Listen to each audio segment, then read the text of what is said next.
अस्सलाम वालेकुम। तेलंगाना के शहर हैदराबाद में मस्जिद ओवैसी को शहीद कर दिया गया है। जी हां, आपने बराबर सुना, मस्जिद ओवैसी शहीद हो चुकी है। हैदराबाद के इलाके संतोष नगर में ओवैसी हॉस्पिटल है, जिसे 1984 में सुल्तान सलाउद्दीन ओवैसी साहब ने तामीर किया था। उन्होंने उस वक्त अपनी दुनिया और आखिरत को संवारने के लिए उस हॉस्पिटल के ग्राउंड फ्लोर पर एक मस्जिद तामीर की थी, जो कुछ 3000 SFT पर थी। उन्होंने वहां पर एक मिहराब बनवाया था, मेंबर रसूल बनवाया था, जानिमाजें बिछवाई थी, कुरान मजीद रखवाए थे, वजू खाने और तहारत खाने बनवाए थे, इमाम और मौज़्ज़िन को अपॉइंट किया था। पिछले 40 सालों से वहां पर अशहदु अल्ला इलाहा इल्लल्लाह की अज़ान की आवाज गूंजा करती थी। 5 वक्त बजमात नमाज हुआ करती थी। जुमे का खुतबा मेंबर रसूल से खुतबा जुमा होता था। रमजान में तरावी का एहतमाम होता था। लोग इत्तिकाफ बैठा करते थे। उस मस्जिद को आज असदुद्दीन ओवैसी साहब ने शहीद कर दिया। आप स्क्रीन में तस्वीरें देख सकते हैं कि पिछले करीब 40 सालों से जहां पर मेंबर रसूल से खुतबा जुमा होता था, आज वहां पर एक रिसेप्शन काउंटर है, जहां पर एक लड़की जूते और चप्पलें पहनकर बैठकर वहां पे हॉस्पिटल के बिल्स कलेक्ट कर रही है। रिसेंटली एक जलसे से असदुद्दीन ओवैसी साहब ने खिताब करते हुए कहा कि मुसलमानों, मैंने सारे हिंदुस्तान को यह पैगाम दे दिया कि कांग्रेस और बीजेपी मिले हुए हैं, मैं अकेला हूं जो मोदी से लड़ रहा हूं। सुनो कांग्रेसियों, मैंने पूरे भारत को पैगाम दे दिया कि कांग्रेस और बीजेपी मिले हुए हैं, समाजवादी और कांग्रेस मिले हुए हैं। मैंने बता दिया कि मैं खड़ा हूं मोदी के खिलाफ और तुम मिले हुए हो। मैं आज सारे हिंदुस्तान को यह पैगाम दे रहा हूं कि MIM, BRS और बीजेपी मिले हुए हैं, क्योंकि 2014 से 2019 तक जिस तरह से हिंदुस्तान में मुसलमानों पर जुल्म व ज्यादती की गई है और इसके खिलाफ जब आवाज उठी तो हिंदुस्तान की छवि सारी दुनिया में बहुत खराब हुई और यहां के टूरिज्म पर और फाइनेंस पर बहुत बड़ा इफेक्ट पड़ा।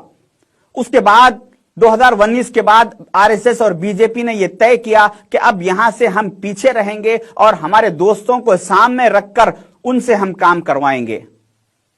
उसके बाद यह जिम्मेदारी तेलंगाना में KCR साहब को और असद साहब को दी गई। कहा गया कि यहां के मुसलमानों का ईमान आपको कमजोर करना पड़ेगा, आपको यहां पर मस्जिदों को डिमोलिश करना पड़ेगा और साथ ही साथ इस बात का ख्याल रखना पड़ेगा, इस बात का कि यहां के मुसलमानों पर आपका प्रेशर ऐसा होना चाहिए, इतना होना चाहिए, दबाव होना चाहिए, कंट्रोल होना चाहिए कि वहां पर मुसलमान अपनी आंखों से मस्जिदों के मीनारों को गिरता हुआ देखे, मस्जिदों के दीवारों को जमींदोज होता हुआ देखे, मगर अपनी जबानों को बंद रखे। यह काम आप लोगों को करना तेलंगाना में जरूरी है। इनके RSS और बीजेपी के इंस्ट्रक्शंस पर यहां पर KCR साहब ने 8 मसाजिदों को शहीद किया और आपने देखा कि चंद मुट्ठी भर मुसलमानों के सिवा किसी ने भी इसके खिलाफ आवाज नहीं उठाई। उसके बाद असदुद्दीन ओवैसी साहब से कहा गया कि 100-200 साल पहले जिस तरह से राजा महाराजाओं के दौर में हर जहां पर भी तामीरात होती थी वहां पर एक मस्जिद बनाई जाती थी, हर इमारतों में एक मस्जिद बनाई जाती थी, वो दौर अब खत्म हो चुका। बीजेपी और RSS ने असद साहब को इंस्ट्रक्शन दिया कि उसी ये अब हमारा दौर है, हमारे दौर में आपके जो हॉस्पिटल में जो मस्जिद है वो अब चलने वाली नहीं है, उसको हटा देना चाहिए, खत्म कर देना चाहिए। उनके इस इंस्ट्रक्शन पर असदुद्दीन ओवैसी साहब ने वहां से मस्जिद को हटा दिया और वहां से मेंबर रसूल, कुरान मजीद सबको निकलवा दिया वहां से। अब यहां पर कुछ लोग कहेंगे कि नहीं वो मस्जिद नहीं थी, उसको मीनार नहीं बनाए थे, वहां पे मस्जिद बोल के नाम नहीं लिखे थे, वक्फ बोर्ड में रजिस्टर्ड नहीं करवाए थे। मेरे भाइयों, मैं जामिया निजामिया के मुफ्ती साहब से, जमीयत अहले हदीस के मरकज से, जमात इस्लामी से, कई उलमा इकराम से मैं रुजू हुआ और वहां से मैंने उनके पास से फतवा लिया। मैंने फतवे की जो तहरीर सवाल लिखा था उसमें मैंने ये लिखा कि मेरा एक सिकंदराबाद में कमर्शियल कॉम्प्लेक्स है जिसके ग्राउंड फ्लोर पर मेरे वालिद साहब ने एक नमाज के लिए जगह मुकर्रर की थी, जिसमें मिंबर रसूल था और वहां पे 5 वक्त की नमाज होती थी, अज़ान होती थी, खुतबा जुमा होता था, तरावी होती थी। मगर आज मेरी ऑफिस जो है वो तंग हो रही है, तो मैं चाह रहा हूं कि वो सब वहां से हटा देके मैं अपनी ऑफिस को बड़ी करूं। क्या मुझे इस बात की इजाजत है? تو سارے کے سارے علماء اکرام کا متفقہ یہ فیصلہ رہا کہ وہ کمرشل کمپلیکس ضرور آپ کا ہے، مگر جس مقام پر خطبہ جمعہ ہوتا تھا، 5 وقت کی بجماعت نماز ہوتی تھی، اذان ہوتی تھی، تراویح ہوتی تھی، وہ اللہ کا گھر ہے، وہ آپ کا کمپلیکس نہیں ہوتا، وہ تا قیامت تک کے لیے مسجد کہلائی جائے گی، وہاں سے اس کو آپ نہیں ہٹا سکتے۔ یہ آپ میرے اسکرین پہ فتوے دیکھ سکتے، میں نے سارے علماء اکرام سے فتوے لیا ہوں۔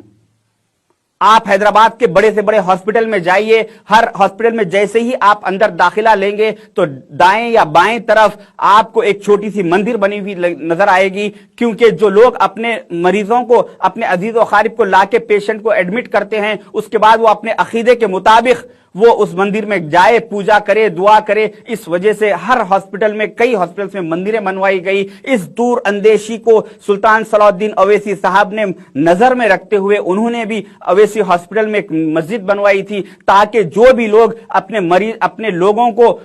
مریضوں کو لا کے یہاں پر ایڈمٹ کریں گے، اس کے بعد علاج تو ڈاکٹر کریں گے، مگر یہ لوگ اس مسجد میں آ کر اپنے عزیز و اقارب کی صحت کے لیے اللہ کی بارگاہ میں سجدہ ریز ہوئیں گے، دعائیں کریں گے، التجا کریں گے، اللہ سے ان کی، اپنے رشتہ داروں کی صحت کے لیے بھیک مانگیں گے۔ اس وجہ سے سلطان صلاح الدین اویسی صاحب نے وہاں پر مسجد بنوائی تھی، جس مسجد میں بھی 50 بار میں نے بھی اللہ کی بارگاہ میں اس مسجد میں سجدہ کیا ہوں، مگر جب آج میں وہ ہاسپٹل میں جاتا ہوں کسی وجوہات کی وجہ سے، تو وہاں پہ ایک ریسپشن کاؤنٹر ہے، وہ ممبر رسول ختم ہو چکا، وہ جانمازیں ہٹ چکی، وہاں سے وہ عصا ہٹ چکا، وہاں سے وہ محراب ہٹ چکا، آج وہاں پر ایک ریسپشن کاؤنٹر پڑا ہوا ہے۔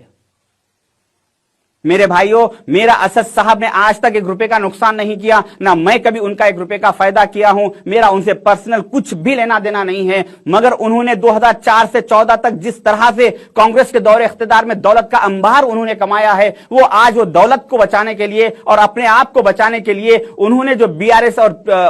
وہ RSS اور BJP کی کٹ پتلی بنے ہوئے ہے،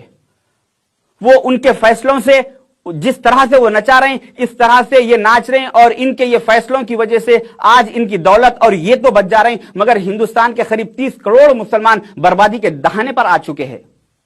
آج یہ بھانجے کا بار بار اپیل کرنا، ماموں کو ووٹ دو، ماموں کو ووٹ دو، یہ ماموں نے 8 مسجدوں کو شہید کیا۔ یہ ماموں اور بھانجے مل کے، جو دلی میں ان کا نانا بیٹھے ہوا ہے، اس نانا کے انسٹرکشنز پر یہ کام کر رہے ہیں، اور 2023 میں اگر یہ ماموں اور بھانجے جیت جائیں تو 2024 میں یہ ان کا نانا دلی میں جو ہے وہ برابر پھر جیتے گا۔ اگر دلی سے اس کو ہٹانا ہے تو آج ان کو یہاں سے ہٹانا ہوگا، اور آج 2023 میں اگر تلنگانہ کے مسلمان کانگریس کے ساتھ نہیں جائیں گے تو میں آپ کو دور اندیشی کی بات بتا رہا ہوں کہ اگر آج ہم 2023 میں اگر ہم یہاں پر کانگریس کو نہیں جتائے تو 2024 میں ہمارے لیے BJP کو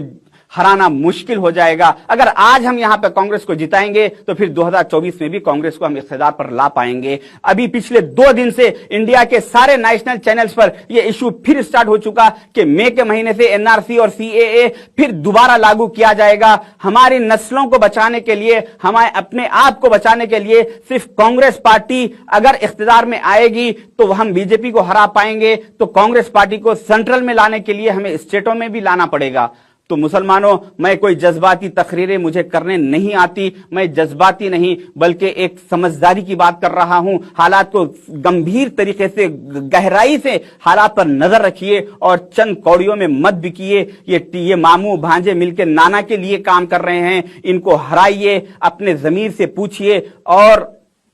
کانگریس کو یہاں پر اقتدار پر لائیے۔ ہندوستان کا چاہے وہ جو بھی مسلمان ہو،